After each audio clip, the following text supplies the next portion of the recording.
Okay, let's get started. Hello, everyone, friends. We kicked off the week with a very turbulent opening in the markets. On the night of February 28th, the United States began a joint operation with Israel, and at that moment, all eyes in the markets were completely on Iran. They called this operation Epic Fury. And as the operations continued at a rapid pace, yesterday there were reports that Iran's supreme leader Khamenei and high-ranking commanders had been killed, sending the markets into a state of shock. And the Strait of Hormuz has effectively and legally fallen into a ring of fire.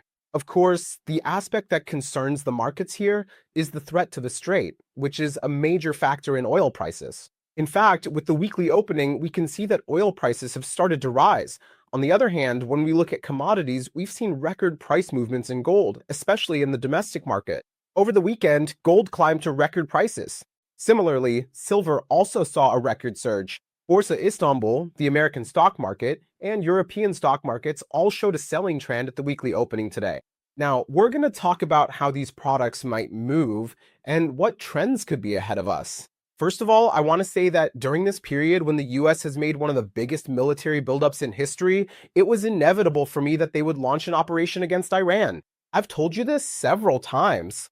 I've explained it in relation to the trend in oil as well. I said, look, oil is technically ready for an upward trend, and it's just waiting for some news. And besides that, Trump made one of the largest military buildups in history in the Iran region, and that's a huge cost. I mean, deploying that many troops, ships, and preparations is a massive expense for America. And I kept saying there would definitely be an operation, and now that operation's happened. In response to this operation, while some markets went up, others showed a downward movement. In the positions I evaluated for myself, I had some explanations. For example, I told you that recently I liquidated my assets in the American stock market and took leveraged positions in gold. Of course, I also had positive views about Borsa Istanbul. Do my positive thoughts here still continue? In a moment, we'll start talking about these things using the charts. Before we get started, as always, I kindly ask for your likes and comments on this video as well. Your support is really valuable against YouTube bots and algorithms. Now let's start analyzing the markets. How does each market look at the weekly opening? Let's talk about each one separately, friends. First of all, when we look at the NASDAQ 100 index, we see that the selling trend is continuing. Look, I mentioned that my indicator's cloud signal turned red in the American stock market. This was a negative indicator for us. And while the NASDAQ 100 was showing negative movements here, we also saw a positive trend forming in oil. And when we were talking about these things, of course, the US had not yet shown any intention of taking action against Iran. People were only talking about it being a deterrent situation and saying there wouldn't be a war or any problems. But sometimes charts and technical analysis whisper the truth to us. One of the clearest examples of this is oil. Now, I'll show you the oil chart as well. But regarding the NASDAQ 100, I want to point out that as long as the 23,950 level isn't broken, declines in the American stock index and stocks may remain somewhat limited. However, after losing that 23,950 level, I think we could see further declines, even in the major American stocks we call majors. That's why, since I see it as risky, I haven't been considering any investments on this side for a while. Look, when we look at American crude oil, I told you that after a cloud indicator turns green, it follows the trend for a while, and with the breakout here, enters a rising zone.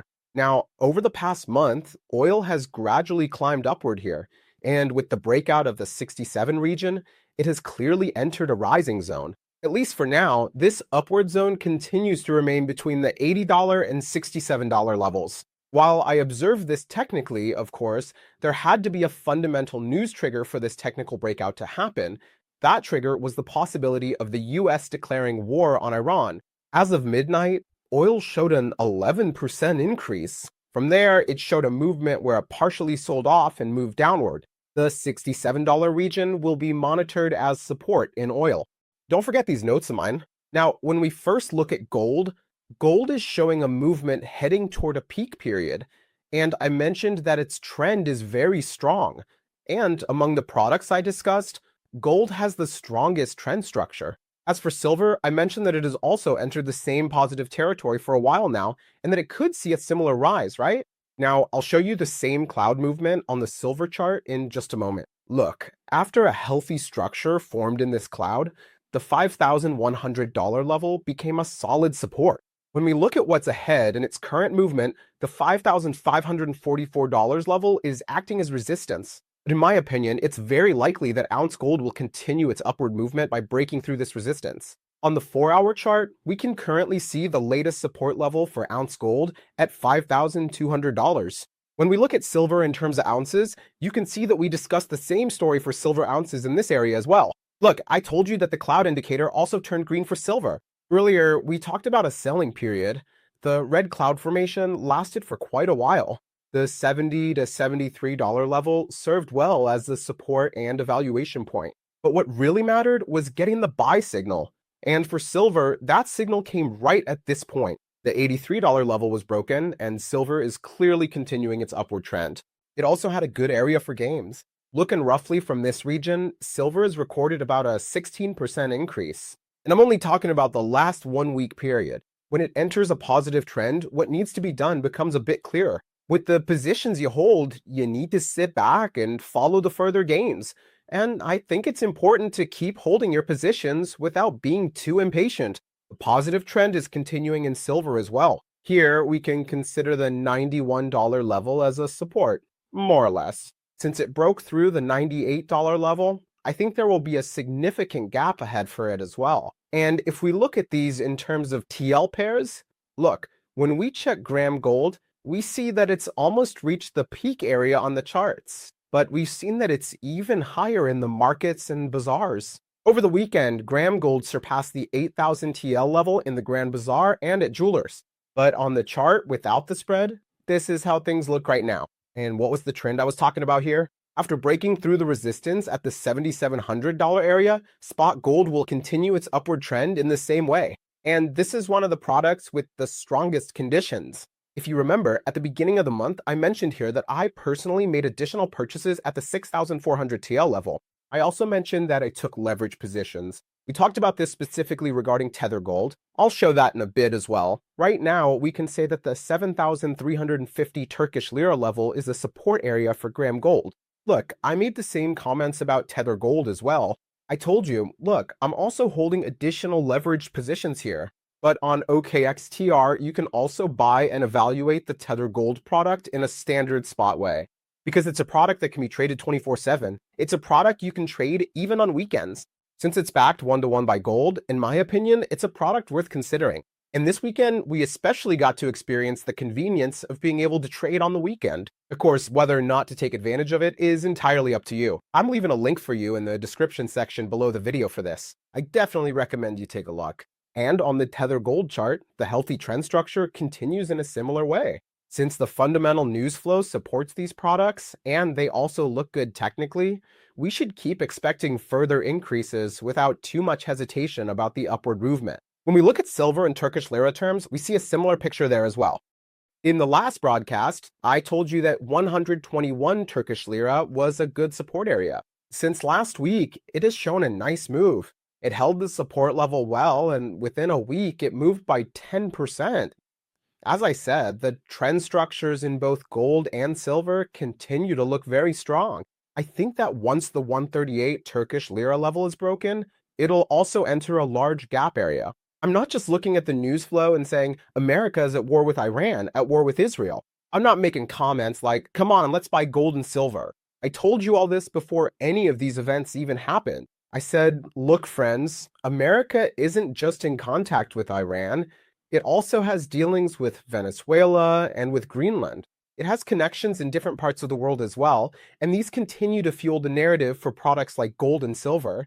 For example, regarding Greenland, after significant pressure in Denmark, the government decided to hold early elections and announced that they would take place on March 28.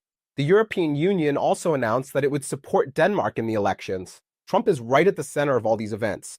No matter where you go in the world, Trump is at the heart of what's happening. And in every situation involving Trump, products that are in limited supply, these precious metals, continue to gain in value.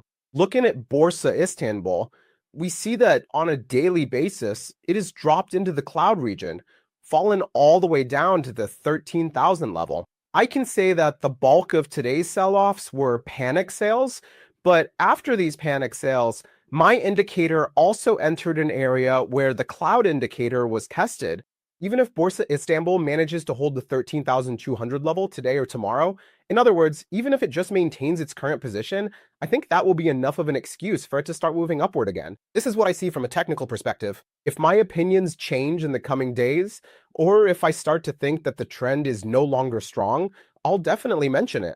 But based on the charts I see here, I expect Borsa Istanbul to recover after these panic sales and start moving upward again.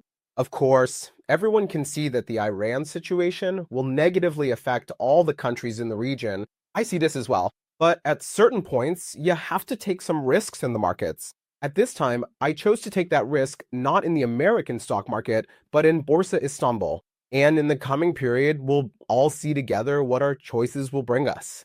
When it comes to cryptocurrencies, I'd like to repeat something I've said recently. There's really nothing new or noteworthy happening in the crypto market.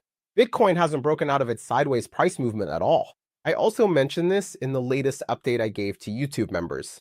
In fact, I also talked about the latest situation in the crypto market over the weekend in the community tab.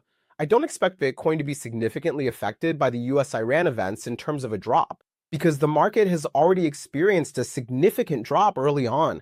That's why I expect the crypto market to move sideways for a while longer. And in fact, just like gold and silver, it should actually benefit in terms of price during times of war, because Bitcoin as a product is something that attracts attention during times of war and global chaos. But ever since Trump took office, a lot of dynamics in the crypto market have changed. And honestly, we're in a situation where we can't really see some of the moves that should be happening during this period. And what can be said for Bitcoin here is that as long as it continues to hold above the $61,000 level, I don't expect to see a new wave of decline on the Bitcoin side.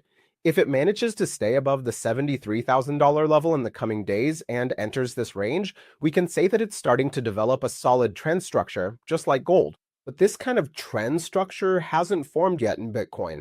I just want to point out this 61,000 region as the key bottom level for investors to watch. There's a wide range here, and at this point, there are only two levels to keep an eye on. Other than that, overall, there aren't any major changes or things to talk about specifically in the cryptocurrency market.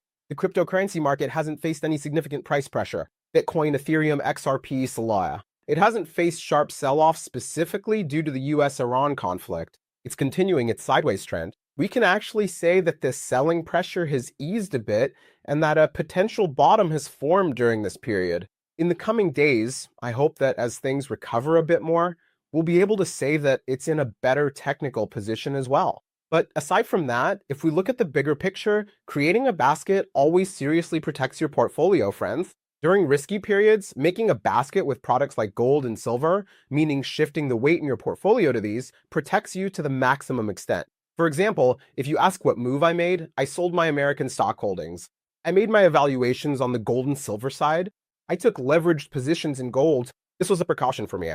But there are also times when I couldn't take precautions and ended up losing money. But my goal is to be among the minority who lose less when everyone else is losing a lot. And in general, that's exactly how my approach and progress have been. Other than that, there's nothing else I can add right now. Wishing you a wonderful week. No matter what the prices are, I hope your spirits stay high.